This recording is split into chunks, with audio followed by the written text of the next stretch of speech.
Hello les enfants, bonjour les amis de Jésus. Oui, nous sommes les amis de Jésus. J'espère que vous allez bien par la grâce de Dieu et j'espère que vous avez de la joie dans vos cœurs. Dieu a dit que nous devons constamment être joyeux. Et si tu n'es pas joyeux ce matin, je prie que cela soit ton partage, que tu reçois la joie de Dieu dans le nom puissant de Jésus. Amen.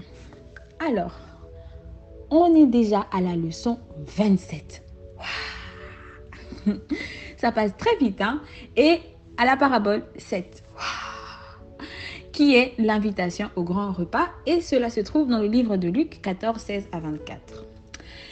Alors, nous allons louer Papa Dieu. On a dit que Dieu était notre papa et on l'a appelé Papa Dieu. Alors, nous allons juste penser à quelque chose que l'on aime chez lui et lui dire que nous le louons pour cela. Seigneur, nous te louons parce que tu nous aimes. Papa, nous te louons parce que tu es un papa très, très, très gentil. Papa, nous te louons parce que tu nous protèges. Nous te louons parce que tu nous écoutes. Nous te louons tout simplement parce que tu es extraordinaire, parce que tu es Dieu et nous te louons seulement pour cela. Papa, merci pour ta grâce, encore que tu nous fais de nous retrouver encore ce matin pour écouter ta parole.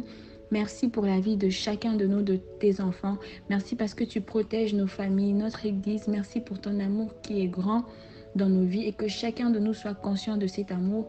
Dans le nom puissant de Jésus, nous avons ainsi prié. Amen. Amen. Alors, la parabole 7, l'invitation au grand repas. Est-ce que vous voyez cette belle table remplie de nourriture? Oh là là!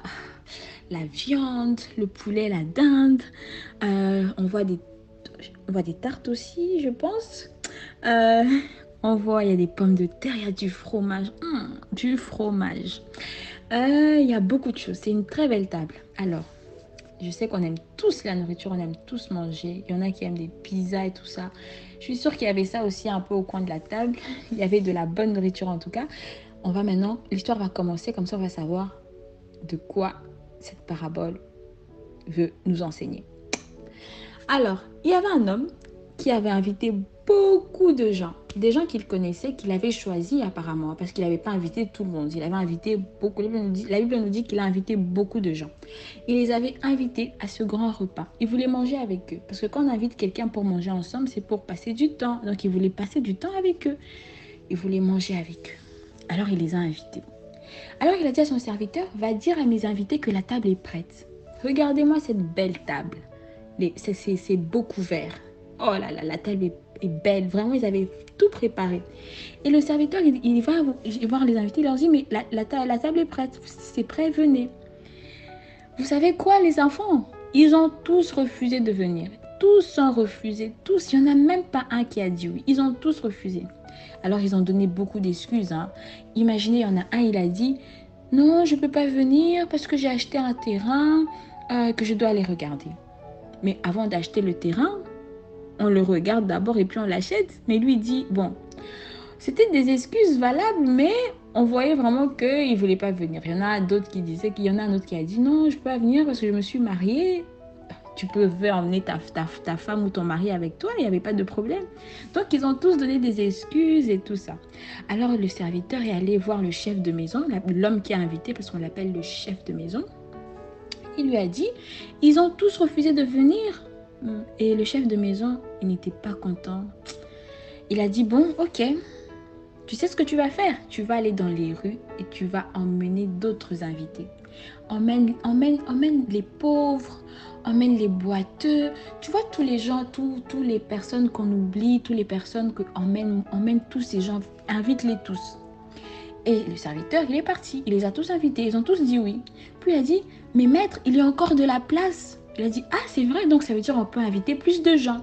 Et il a dit, rentre encore et va ramener plus de monde. Et le serviteur est parti. Et il a ramené plus de monde, plus de monde, plus de monde. Et on va lire ce qu'on dit dans Luc 14, 24. L'homme a dit, celui qui avait invité, il a dit, car je vous le dis, aucun des hommes qui étaient invités ne goûtera de mon souper. Ça veut dire, tous ceux qu'il avait invités en premier, là, qui ont tous dit non, il a dit, vous ne goûterez plus à mon souper. Vous ne goûterez pas à mon souper. Donc, il a refusé. Il est maintenant resté avec les autres personnes qu'il avait invitées. Alors, cette parabole nous montre que l'homme qui est invité, en fait, c'est Dieu. Dieu est celui qui nous invite à son repas. Lorsque on est invité à un repas, ça veut dire qu'il veut passer du temps avec nous. Il veut nous connaître parce que quand on est en train de manger, on discute, on se pose des questions, on apprend à se connaître plus, on rigole.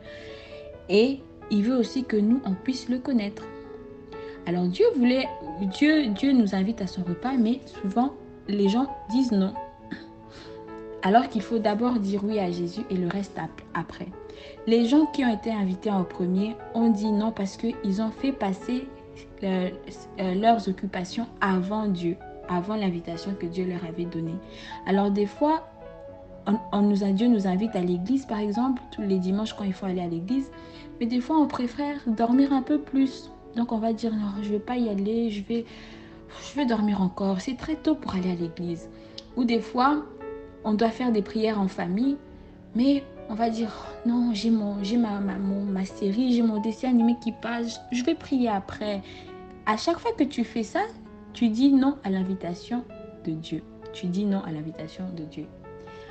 Donc, il ne faut pas dire non. Il faut d'abord dire oui avant à Dieu et puis au reste plus tard. Si tu as des dessins animés à regarder, tu vas les regarder plus tard, tu vas d'abord prier. Le matin, quand tu te lèves, la première chose à faire, c'est d'abord prier. Tu peux faire comme si tu prenais un petit déjeuner avec Dieu. Tu pries d'abord et ensuite, maintenant, tu vas faire tout ce que tu vas faire. Tu vas aller à l'école, si c'est les vacances, tu vas regarder la télé, mais tu as déjà dit oui à l'invitation de Dieu.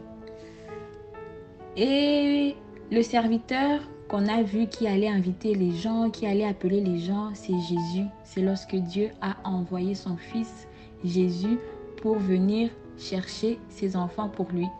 Alors à chaque fois que le serviteur allait inviter les gens disaient non. En fait, c'est à Jésus qu'on disait non. Et donc Jésus était le serviteur que Dieu a envoyé sur terre. Parce que Dieu veut que nous soyons tous sauvés. Et des fois aussi, on dit non à l'invitation au repas quand on ne connaît pas Jésus et qu'on nous parle de sa parole, mais que toi, tu n'écoutes pas cette invitation et que tu n'écoutes pas cette parole de Dieu. Lorsqu'on veut te parler plus de Dieu, on te dit, il ne faut pas faire ça, il ne faut pas pécher, il ne faut pas taper, il ne faut pas faire des bêtises. Les enfants de Dieu ne mentent pas. Alors, à chaque fois que tu n'écoutes pas ces choses-là, c'est comme si tu disais non à Jésus lorsqu'il vient t'inviter à la table de Dieu. Alors, notre verset d'or d'aujourd'hui, notre verset à mémoriser, se trouve dans Jean 6, 37. Tout ce que le Père me donne viendront à moi et je ne mettrai pas dehors celui qui vient à moi. Ça veut dire que lorsque tout le monde est invité à venir manger dans la maison de Dieu. Tout le monde est invité. Mais c'est nous qui avons le choix de dire non. Donc si tu dis oui, Dieu va bien t'accueillir. Mais si tu dis non aussi, c'est comme tu veux. Hein. Donc lorsque tous on est invités, mais c'est nous-mêmes qui avons le choix de dire oui ou non. Parce qu'on avait dit que Dieu ne nous force pas. On a toujours le choix. Mais le meilleur choix, c'est le choix de dire oui. Alors, aujourd'hui, tu es invité au repas de Dieu. Est-ce que tu vas venir? C'est la question que je te pose et j'espère que ta réponse sera oui. Parce qu'il y a des belles choses à la table de Dieu. Il y a des belles choses à manger. C'est des moments extraordinaires quand on passe du temps dans l'adoration, quand on passe du temps à danser, à louer, à écouter la parole de Dieu. On fait des choses. Il y a des belles choses dans la présence de Dieu. Il y a des belles choses, de belles choses. Même quand on est jeune, même quand on est petit, il y a des très belles choses. Alors, j'espère que cette parole t'a béni et que cette parole t'a parlé. Et je te dis déjà à la semaine prochaine et que le Seigneur te bénisse et que tu passes une semaine bénie dans le nom puissant de Jésus. Et n'oublie pas, Jésus t'aime de tout son cœur et que Dieu te bénisse. Et je te dis à la semaine prochaine.